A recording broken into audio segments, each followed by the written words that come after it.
제가 20대 때에는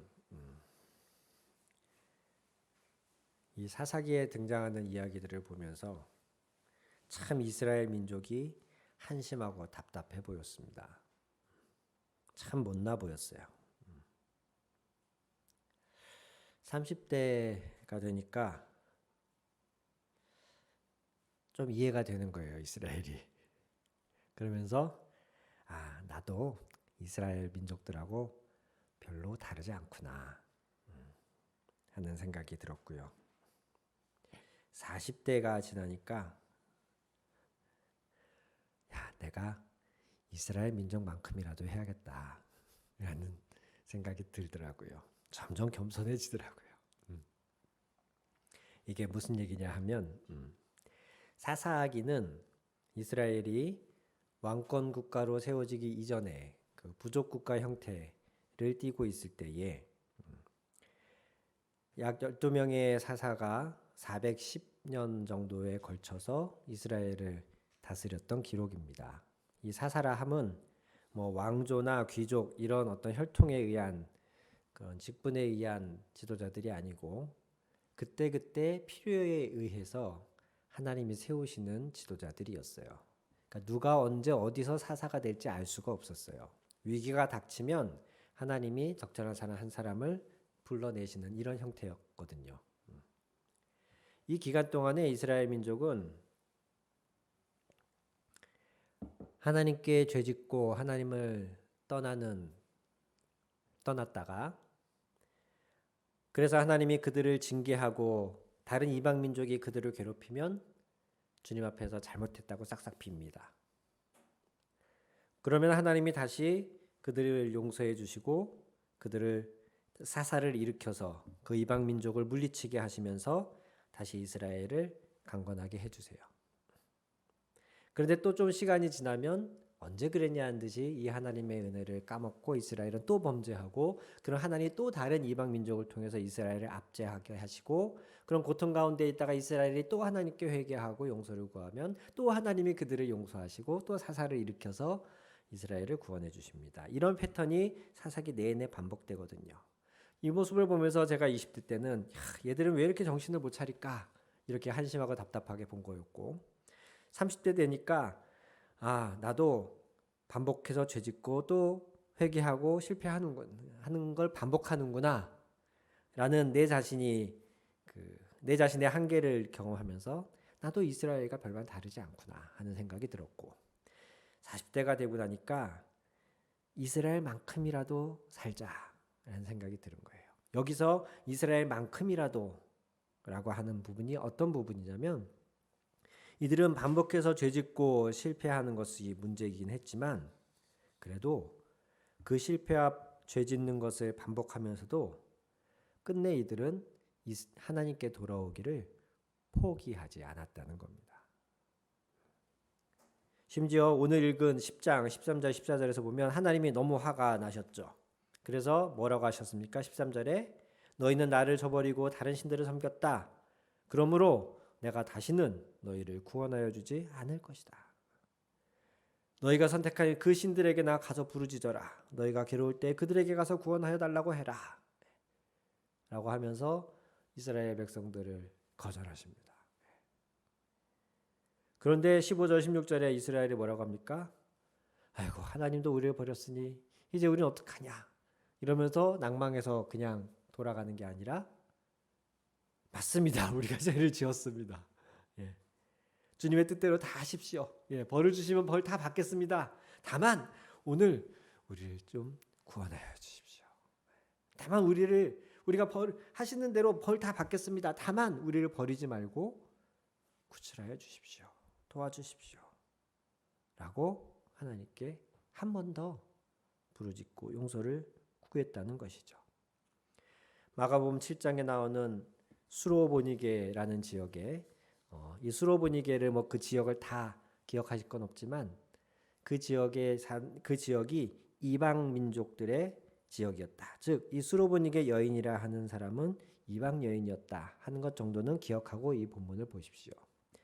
그 여인이 자기 딸이 귀신 들려서 예수님께 고쳐달라고 찾아왔을 때 예수님이 그 여인에게 말합니다.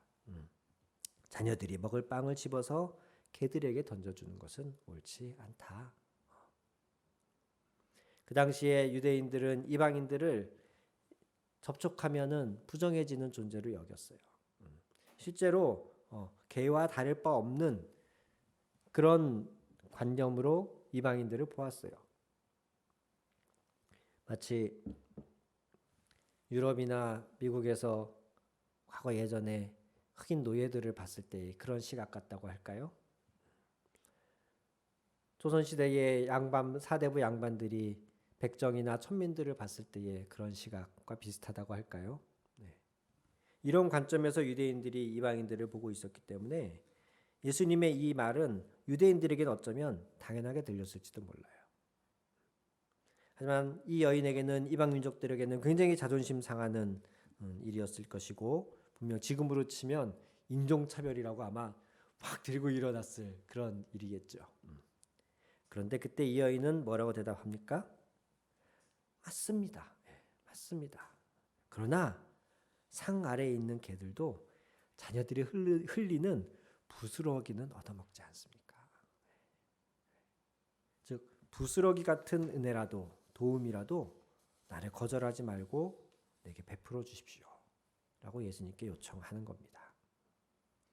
예수님이 이 여인이 미워서 그랬겠습니까? 정말 진심으로 이 여인을 거절하고자 하셨겠습니까? 이 여인의 이 반응을 기다리고 계셨던 거예요. 그러자 예수님이 그 여인의 믿음을 높이 사시면서 그 딸을 고쳐주시죠.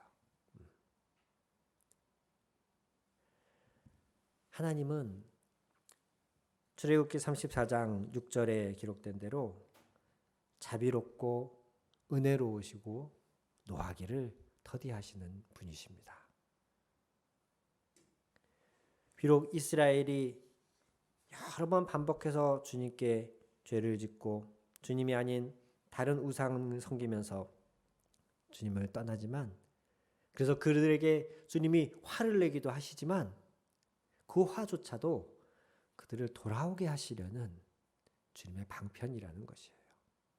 사실 정말 주님이 이스라엘을 버리실 작정이셨다면 정말 너무 괘씸해서 이것들이 끝끝내 지옥 가는 꼴을 내가 봐야겠다. 만약에 주님이 정말 이렇게 단단히 화가 나셨다면 오히려 그들을 더 부자 되게 하시고 그들이 더 잘 살게 하셨을 거예요.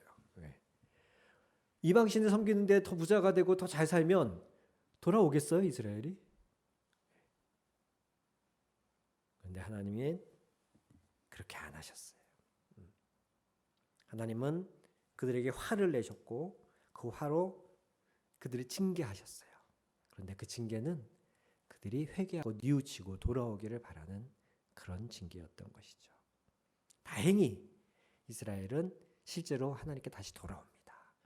그리고서는 하나님이 일부러 한번 이렇게 내치신 척 내가 다신 너희 도와주지 않겠다 막 이렇게 하시는데도 마치 그 스로보니게 여인처럼 아닙니다. 하시는 대로 다 달게 받겠습니다.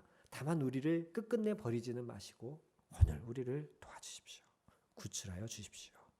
라고 다시 한번 하나님의 바짓가랑이를 붙잡고 늘어지는 것이죠. 제 아내가 셋째 딸이었는데 그리고 이제 밑에 남동생이 하나 있고요. 그러니까 4남매가 있었던 거죠. 언니 둘하고 하여튼 많이 싸웠다 그래요. 예. 다 2년 터울 나는데 근데 꼭 셋이서 같이 싸우고 나면 제일 혼나는 건 제 아내였대요. 제일 많이 혼나는 건.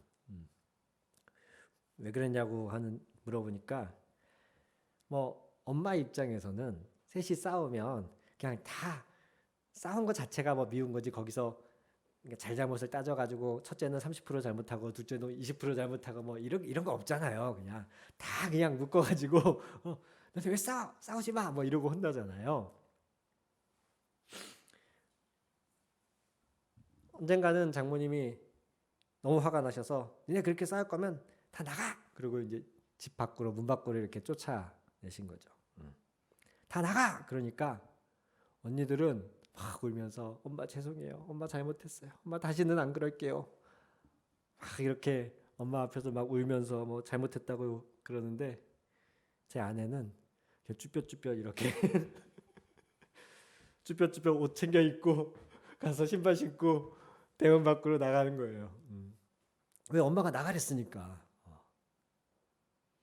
그러면 장모님이 오셔가지고 한 대 더 쥐어박으면서 아이고 이제 나가린다고 나가냐 막 이러면서 예, 한 번 더 혼나게 되는 이런 패턴의 반복이었다는 거죠. 한 번 잘못했다고 하면 되는데 사실 나가라는 게 엄마의 본심이 아니잖아요. 아이들이 정말 잘못했다는 것을 깨달을 수 있도록 그걸 자꾸 인정하지 않고 뉘우치지 않으니까 그걸 깨달을 수 있도록 하기 위한 방편인 것이지 정말 이 아이들 내가 두 번 다시는 쳐다보기도 싫다 이래서 내쫓는 게 아니잖아요. 그때는 죄송해요 잘못했어요 다시는 안 그럴게요 라고 한번 빌면 되는 거예요. 근데 제 아내는 그걸 안 하고 쭈뼛쭈뼛 신발 신고 대문 밖을 나가다가 배로 혼났다는 거죠. 한 예화집을 읽다가 미국에 있었던 한 남매의 이야기를 읽었습니다. 오빠가 있고 밑에 여동생이 있는 남매였는데 어릴 때 시골에 할아버지 할머니 댁에 놀러 갔다가 이 오빠가 새총을 들고 막 장난을 쳤어요. 한참 장난을 치다가 아뿔싸 그만 할머니가 너무 이뻐하시는 새끼 오리를 새총으로 맞춰서 이 오리가 사망을 해버린 거예요. 너무 깜짝 놀란 이 오빠는 혹시 누가 봤나 싶어서 두리번 거리다가 여동생하고 눈이 딱 마주쳤어요. 여동생한테 들킨 거죠. 이 오빠가 여동생을 얼르고 달래고 막 해서 막 쉬. 절대 할머니 할아버지한테 이야기하지 마라. 너 이건 너와 나 평생 죽을 때까지 가지고 갈 비밀이다. 뭐 이렇게 여동생이 입단속을 시켜놓고 아무 일도 없었다는 듯이 집으로 들어갔습니다. 그 여름방학 내내 이 오빠는 여동생의 노예가 됐어요. 이 오빠와 여동생 둘 다 할아버지와 낚시를 하러 가는 걸 무척 즐겼었는데 이때부터 할아버지가 오늘 낚시 할아버지랑 누가 같이 갈래? 그러면 여동생이 쓱 나서면서 오빠는 오늘 피곤하대요. 할아버지 오늘은 제가 같이 갈게요. 그러면 오빠가 평소 같았으면 어떻게 했겠어요? 예. 어딜 내가 할아버지랑 갈 거야 막 이랬을 텐데 지은 죄가 있잖아요. 여동생이 입만 뻥긋하면 자기가 할머니한테 막 혼날 거잖아요. 할머니가 아끼던 새끼 오리를 죽였으니까. 그러니까 여동생이 그렇게 말하는데 아무 소리 못하고 그냥 여동생을 그 좋아하는 할아버지의 낚시를 같이 못 가고 여동생을 대신 보내고 할머니가 어느 날은 오늘 저녁 먹은 거 누가 설거지 할래? 그러면 아니 그 동생한테 오늘은 네가 설거지 좀 해라 그러니까 오빠 오늘은 오빠가 대신해 줄 거지? 그러면 오빠가 뭐라고 대답을 해야 돼요? 예 그래 오빠가 해줄게 라고 해야지 뭐 별수가 있어요. 일주일 넘게 이렇게 여동생한테 절절 매면서 힘들게 지내다가 이 오빠가 도저히 이러고는 못 살겠다 싶어서 어느 날 할머니에게 이실직고합니다. 할머니 실은 그때 그 새끼 오리를 죽인 게 저예요. 제가 그때 새총 가지고 막 장난하다가 이야기를 다 들은 할머니가 그렇게 얘기하죠. 다 알고 있었단다. 할머니는 네가 얼마나 네 동생 노예 노릇하나 네가 언제까지 그걸 숨기고 네 동생한테 그렇게 꽉 쥐어 사나 하면 그걸 보고 싶어서 아무 말도 안 하고 있었단다 라고 이야기를 해주셨어요.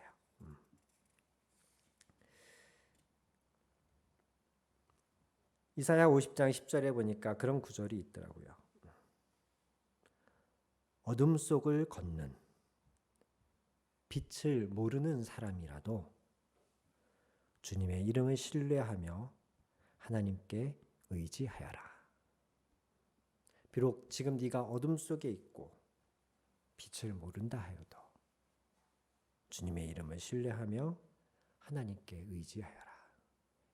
여러분 예수님도 말씀하셨잖아요. 의인에겐 의사가 필요 없다. 나는 의인을 구하러 온 것이 아니라 죄인을 구하러 왔다. 라고 말씀하셨습니다. 우리가 한번 예수님 믿고 하나님의 자녀임을 믿고 그 은혜에 감격하고 감사한다 할지라도 또 우리는 새로운 죄를 또는 과거의 죄를 반복할 때가 있어요. 마치 사사기의 이스라엘처럼. 우리가 그 죄를 7번씩 70번을 반복한다 할지라도 그것을 해결하는 방법은 처음 지은 죄든 777에 49, 490번째 지은 죄든 그 죄의 문제를 해결하는 길은 단 한 가지밖에 없습니다. 다시금 그 죄를 회개하며 주님께 돌아가는 것. 자비롭고 은혜롭고 노하기를 더디하시는 하나님이심을 신뢰하면서 나의 거듭된 실수와 잘못조차도 그분의 사랑보다 클 수 없다는 사실을, 그분이 용서 못하실 죄가 없다는 사실을 믿으면서 다시금 하나님께 나아가는 것, 그것이 그 죄의 문제를 해결하는 유일한 길입니다. 사랑하는 형제자매 여러분, 예레미야 2장 13절에 이스라엘 백성을 향하여서 예레미야 선지자가 이렇게 말합니다. 너희가 두 가지의 악을 범하였다. 첫 번째는 생수의 근원인 나를 버린 것이며, 그래서 나는 여호와 하나님이십니다. 생수의 근원, 마르지 않는 우리의 생명을 영원히 지속시켜 줄 수 있는 생수의 근원 되신 여호와 하나님을 버린 것, 이것이 첫 번째 죄이며, 두 번째 죄는 물이 고이지도 않고 금방 새어나가는 그런 웅덩이를 스스로 판 것이다 라고 말합니다. 생수이신 주님을 버리고 떠났어. 하지만 물 없이는 살 수 없잖아요. 그런 것처럼 하나님의 통제나 하나님의 뜻, 하나님의 율법이 때론 힘들고 지겨워서 떠났다 할지라도 인간은 무언가 붙들고 무언가 의지하지 않고서는 채워지지 않는 영적인 갈등을 가진 존재입니다. 그래서 하나님을 벗어나고 보니, 하나님을 떠나놓고 나니 무언가 그것을 다른 것으로 채우려고 한다는 거예요. 그게 다른 종교나 우상일 수도 있고, 그게 인간관계가 될 수도 있고, 그게 취미생활일 수도 있고, 그게 돈이 될 수도, 명예가 될 수도 있는 것일 뿐, 종류만 다를 뿐이지 사람은 누구나 하나님이 그 생수의 근원이 되지 못하는 사람은 스스로 웅덩이를 판다는 것입니다. 지금 혹 우리 안에 내가 판 웅덩이에 의지하여 하루하루 살고 있는 사람은 없는지 우리 스스로를 돌아봅시다. 내가 의지하고 있는 것이 물이 고이지도 않는, 고였다 생각했지만 금방 새어나가 버리는 그런 밑빠진 독 같은 웅덩이, 내가 그거에 근근히, 그거에 아등바등 매달려서 하루하루를 살아가고 있지는 않은지 우리가 돌아봅시다. 만약에 이런 죄와 악을 우리가 행하고 있다면 이제라도, 이럴 때는 이 말이 적절할 것 같네요. 늦었다고 생각하는 때가 가장 빠른 때이다. 지금이라도 다시 한번 우리는 유일한 생수의 근원 되시는 주님께 돌아가야 합니다. 내가 그동안 얼마나 주님을 떠나 있었건, 얼마나 주님께 무심했건, 차마 주님께 고개를 들 수 없는 어떤 민망함과 죄송함이 있다 할지라도 다시금 주님의 바짓가랑이를 붙들고 주님께 오늘 한번 나를 더 구원하여 주십시오 라고 기도하는 것, 이것이 우리를 회복하는 유일한 길인 것이죠. 요즘처럼 개인이든 사회든 국가든 다 어려운 이 시기에 주님은 어쩌면 이 어려움이 우리에게 돌아오라는 사인으로 주신 걸지도 모르겠습니다. 우리 더 겸손히 우리 인간의 한계를 인정하면서 다시 한번 우리 개인과 교회와 나라가 자비롭고 은혜롭고 노하기를 더디하시는 주님께 돌아가는 그런 우리가 되기를 바라겠습니다. 기도하겠습니다.